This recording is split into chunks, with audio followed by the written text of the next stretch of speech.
Monsieur le chef du deuxième groupe d'opposition.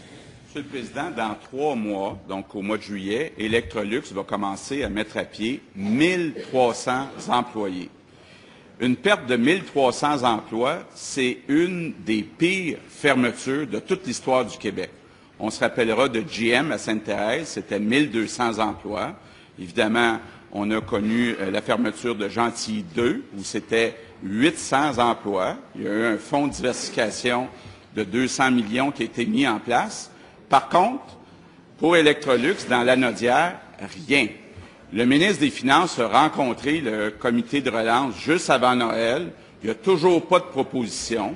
Probablement que le ministre des Finances va me dire qu'il attend une proposition ou une demande du CLD, sauf que actuellement, il n'y a aucun programme qui s'applique. Sincèrement, quand on parle de 1300 emplois, on a besoin du leadership du gouvernement du Québec. Or, Monsieur le Président, actuellement, le gouvernement n'a aucun outil. Le ministre des Finances, tantôt, parlait du congé fiscal sur les investissements de plus de 300 millions.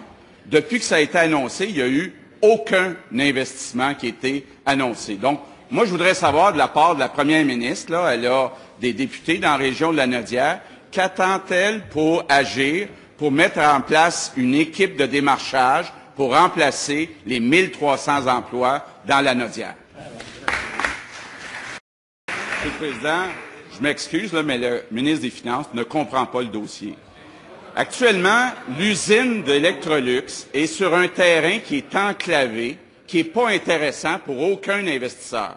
Donc, le seul démarchage qui se fait, c'est pour un terrain qui n'est pas intéressant. Ce que demandent les gens de Repentigny, de l'Assomption, de son comté d'Embrousseau, c'est d'être capable de regarder pour un démarchage dans l'Anaudière. Or, actuellement, il n'y a aucun programme. Que propose le ministre des Finances?